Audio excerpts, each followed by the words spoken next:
in my bedroom. So congratulations on the new album. We do a little thing on our website every week where we pick the hot new album of the week, and Valiant is the one for the week. So there you go. Oh, fantastic. Thank you. And you seem to be getting rave reviews all over the place. And so that's got to be satisfying, especially in this environment that everything is in. So, what was it like? Absolutely, man. What's it been like for you the last few days now the record's out? Yeah, it's been a relief. We're sort of feeling a bit more focused now on what's to come in the future as well. You know, it's sort of nice to get that all wrapped up and put out, and now we can sort of focus on doing the live sets. So we've been rehearsing and just getting all these new songs sort of polished up and ready to go. Yep. I see. Which is really exciting. You're coming to the Power Station here in September, supposedly, if all goes according to plan. Yeah, fingers crossed. So we've just been really focusing on that and getting our backing vocalists back into the room as well, and just getting the whole live set a well-oiled, machine. Yep, very cool. And that's kind of been the main focus. And then, as along with doing all of the media stuff that comes with releasing a record. But yeah, I think everyone in the band feels a little bit more relaxed at the moment, and it's nice to have the record out. Very good, very good. So I'm curious because I know that the previous record did very well, and you got raves and awards and nominations and all that. But it was more overseas than in Australia. Has Aussie come around to you guys at this time around? Do you think is it more of a vibe there for you? In the sense of media, or just in general terms. I could be wrong. Whenever we do live shows in Australia, they're always fantastic, man. Like, right. I'd say Sydney and Melbourne are probably some of our best shows in the world. Right. They're always, sold out and incredible crowds, and we have a great time in Australia. It's just, it's tough to get. Look, it's a hard place to reach that kind of commercial success that some projects do. Right, I think just it's just there's defining factors. Like the population isn't big. The people that listen to our kind of music is a small minority of that population. Whereas if you go to Europe or America or the UK, then you've got a much bigger minority that's listening to this kind of music. So Gotcha. It's like you can't really compare it, Right. I don't know. People, it's easy to bag on or rag on the Australian commercial music scene, but I don't think it's worthwhile. I think the most important thing is we have an incredible music scene in Melbourne. Yeah. That is one of the best in the world, and that's true. That's an incredible feat to be able to do that with such a small population.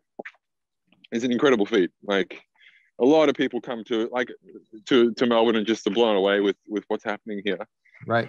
And the more I travel around the world, the more I realize that it's one of the best places in the world. It's just we've got such a great, thriving live scene. I mean, not really at the moment, but pre and post COVID, it's just the best. You can go see incredible music every night of the week.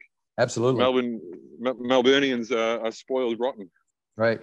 Now the album is Valiant, and it was kind of a tough birth for this album because you guys had to get through a bunch of stuff to get it made, especially with Naomi and her health problems and all that. And I'm curious for you as a band member, what was it like getting through that journey from you started the record, you had it like half done, and then all of a sudden bad things happened?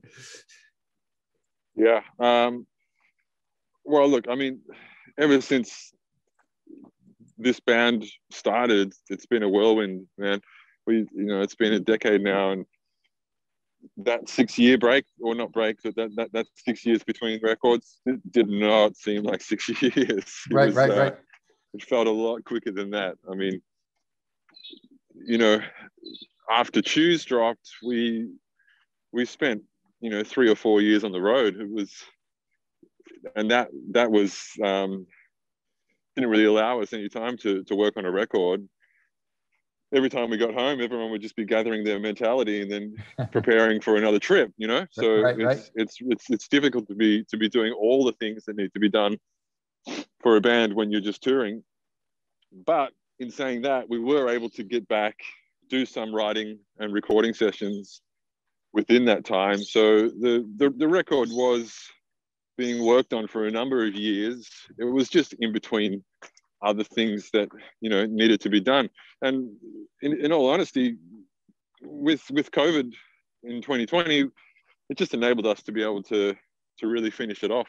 Gotcha. It gave us the time to be able to sit in the studio and really dig in and get it all done. So it was a bit of a blessing for Hiatus in a way, because I don't think we would have got that done if we hadn't have had that kind of restriction. We probably would have been pulled out onto the road again, and, you know, we'd be in the same position that we were in for a number of years. Gotcha. So musically, the sounds on more Valiant, Mood Valiant are like a little more psychedelic, a little fuller production-wise. Did you guys talk about a particular direction that you wanted to go in before you started, or did it just kind of happen naturally? No, it definitely happened naturally. There were, I think, I mean, for me, it's a little bit more of a unification of sound for Hiatus within the band members. Like, we definitely had some fresher concepts on the record, and what I mean by that is there were some jams that gradually turned into songs. Right. You know, in the beginning, we did 2 major recording sessions where we did a week at a studio in Byron Bay and a week at a studio in Melbourne. And from those sessions came a bunch of ideas, which we then turned into songs, which we haven't really done on previous records. I mean, we did a little bit of that on Talk Tomahawk, but this was a little bit different, I guess, because like Sparkle Tape Breakup was one that we just jammed on in the studio and Nate wrote to it later. Same with And We Go Gentle was just a concept that came up and then we just fleshed it out in the studio later. You know, there was a bunch of ideas like that. And I think that really helped us to get more of a unified sound. And, you know, each song has got its own little world, you know, so it's difficult to say that there's a whole concept to put for the record, right? Because everything just pushes itself in its own direction. Gotcha. So speaking of ideas, you know, who had the idea for involving Arthur Barokai on Get Sun? How did that come about? A way to get sun when your heart's not open.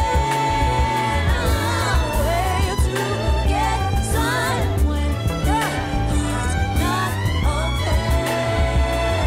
A way to get sun when your heart's not open.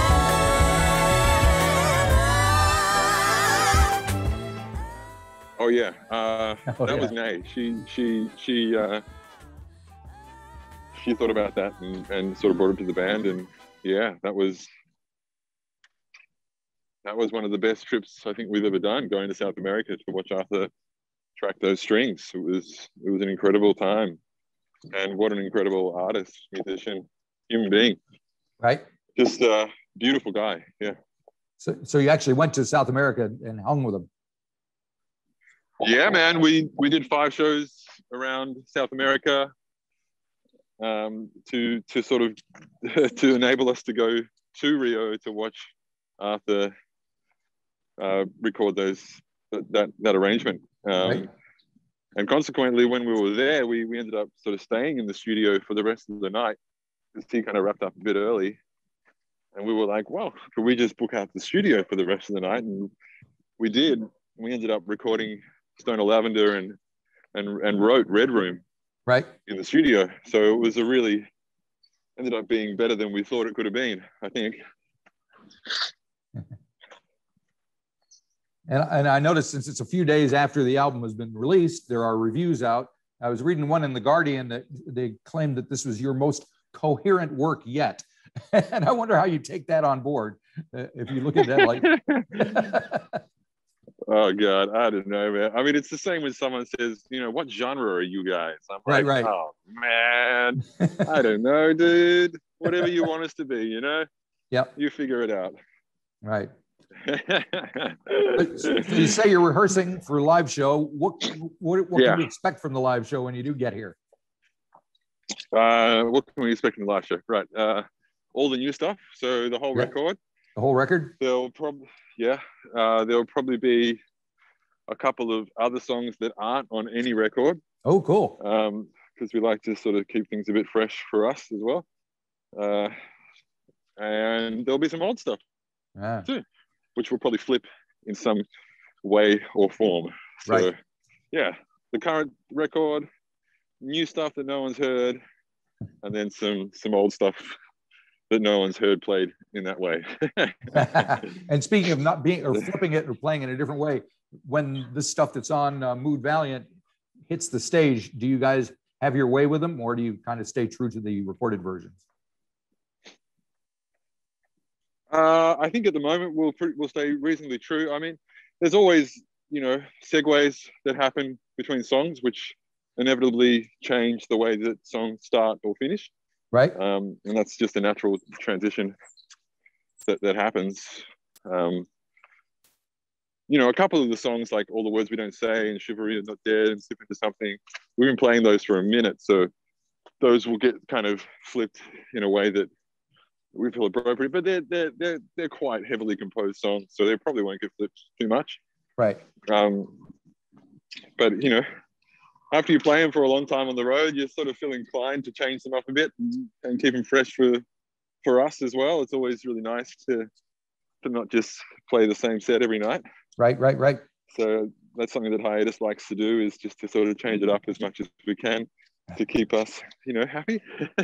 Very good. Now I'll try and get one more question in. I know you got to go, but the last song on the album is called Blood and Marrow.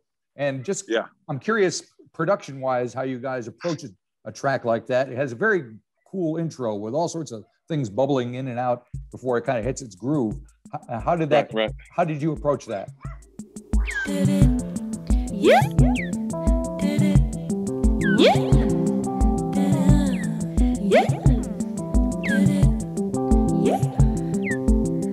Not a speck of dust on chrysanthemum. Yeah. Feather on the breath of the mother tongue. Well, that came out from, I think Bender and Nay were doing a session in the studio, and they had an acetone rhythm track, which is an old drum machine that I guess, what's a famous track that was used on, like a Sly, there's a Sly and the Family Stone track that was used on. So we grabbed that guy, and that was the sort of bed of the track, and Bender's riff, that ostinato pattern that he plays that goes for the entirety of the song. That was the bed. So him and Nay, and then Nay wrote her lyrics to that. Right. And then I did a session laying down piano and synths and stuff on top of that. And I felt that the song is a very intimate song, and I felt that it needed a lot of presence in the sounds that I brought to it. Right. So I used an upright piano, but I put there's like a mute pedal on upright pianos that you can put down. So I used the mute pedal, and I used a Korg digital delay to give it with a bit of modulation to give it a really different kind of sound. So that I was really happy with that piano sound that I got on that track. Cool. It's got a lot of presence and a lot of detail, but it's not too full on. And then Pez added his drums after that, and bingo, there's your track. You know? There you go. Easy as that. Very good. Well, on that note, I will let you go. Thank you for spending time talking to me. We're going to look forward to seeing you. I'm just around the corner from the power station, so I just got to go across the street, and we'll see you in September, hopefully. No worries, brother. Have a good one.